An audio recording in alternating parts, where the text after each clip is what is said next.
नमस्कार किसान साथियों, एक बार सभी किसान भाइयों का हमारी वीडियो पे स्वागत है।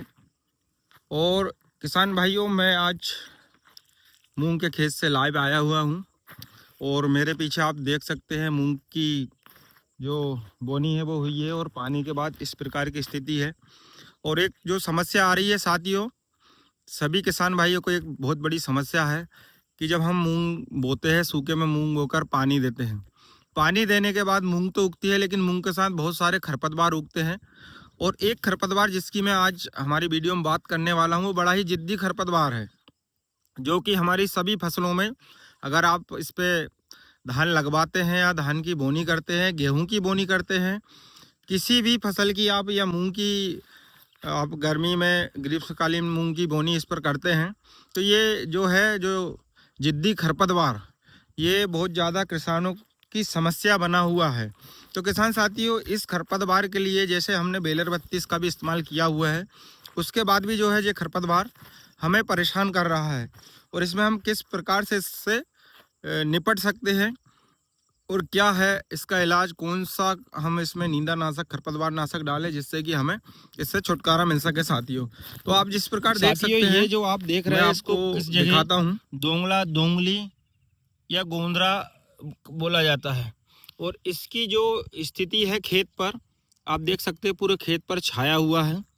और ये जो रकबा है ये हमारा धान वाला रकबा है और इसमें धान में भी ये इस प्रकार ही हो जाता है बहुत ज़्यादा मात्रा में। और अभी जो है आप देख सकते हैं किस प्रकार से पूरे खेत में ये इस प्रकार से ये हुआ है साथियों। इस प्लाट पर बेलर 32 डलने के बाद इसकी जो स्थिति है, इस प्रकार की स्थिति है, आप देख सकते हैं।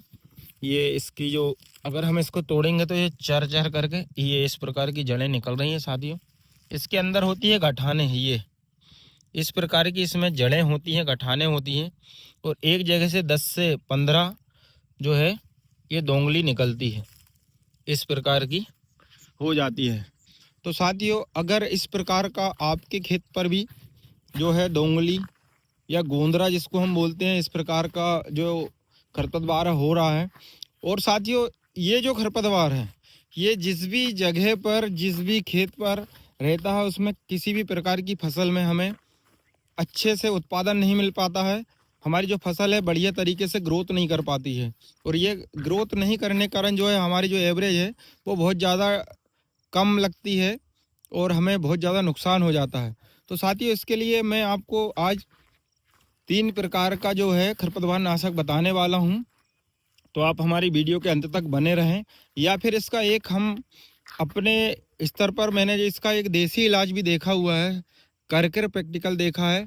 अगर हम हमारी धान की कटाई के बाद हमारे खेत को गहरी जुताई करके सूखने को पटक दें, मिट्टी को बढ़िया तरीके से सुखाएं, तो इससे बहुत हद तक इसको कंट्रोल किया जा सकता है और हो भी जाता है साथियों।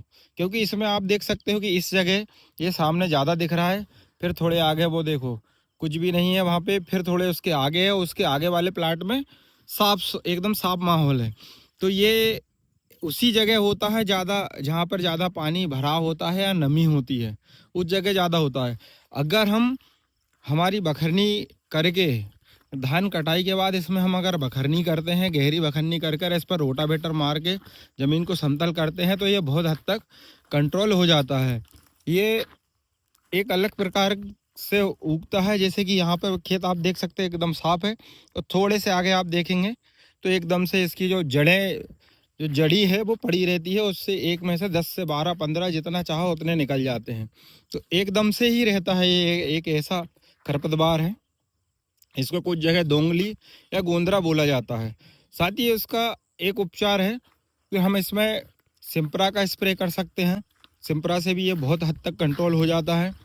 अगर हमारी बोनी हो गई है तो वैसे तो इसका सबसे अच्छा इलाज है कि आप पिलाऊ करके इसको कम कर सकते हैं। मट्टी पलटी करके पिलाऊ करने से भी ये बहुत जल्दी कंट्रोल हो जाता है। लेकिन अगर हम खरपतवार में इसको स्प्रे की बात करें तो हम इसको सिम्प्रा जो है धानुका की, उससे कंट्रोल कर सकते हैं। दूसरा है बासाग्राम, बासाग्राम का स्प्रे करके भी हम इसको जो है इससे निजात पा सकते हैं। और तीसरा है दोस्तों पटेला, पटेला या फिर अभी चल रही है बिगुल, इस प्रकार के स्प्रे से हम इसको कंट्रोल कर सकते हैं। साथियों अब मैं अगर इनकी डोज की बात करूं तो हमें इसमें कितना कितना डोज रखना चाहिए। तो सिम्प्रा का जो डोज है साथियों वो लगभग हमें 100 ग्राम से 120 ग्राम में रखना है।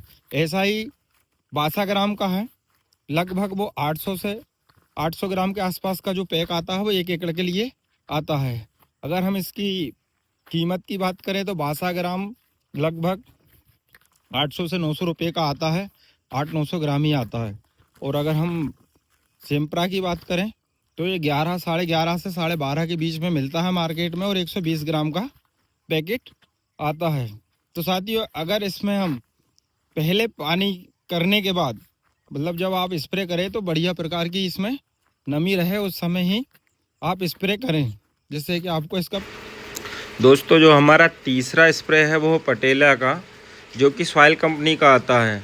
वैसे तो ये सोविन के लिए रिक्वायरमेंट है साथियों, लेकिन हम इसका जो है स्प्रे मूंग की फसल पे भी कर सकते हैं। अगर हम लीटर से बात करें 2.6 मिलीलीटर पानी या 15 लीटर वाले पंप से तो 40 मिलीलीटर प्रति पंप के हिसाब से, और अगर हम एकड़ की बात करें साथियों 400 मिलीलीटर प्रति एकड़ के हिसाब से हम इसका स्प्रे कर सकते हैं। और साथियों इसकी जो, अगर हम इसकी कीमत की बात करें कि 1 लीटर की बोतल कितने रुपए की आती है, तो ये लगभग 2000 रुपये से लेकर 2500 रुपये के बीच में मार्केट में उपलब्ध हो जाती है साथियों। लेकिन साथियों हमें किसी भी खरपतवार नाशक का उपयोग करने से पहले हमारे खेत में पर्याप्त नमी का होना बहुत ज़रूरी है, इसलिए आप नमी का विशेष ध्यान रखें। और अगर आप डोज का भी पूरा ध्यान रखें कि आपका जो डोज है वो कम ज़्यादा ना हो किसान साथियों, अगर सही रखना ज़रूरी है। तो अगर हमारी वीडियो अच्छी लगी हो चैनल को साथ साथ सब्सक्राइब करें और हमारे चैनल को लाइक करें। धन्यवाद किसान साथी।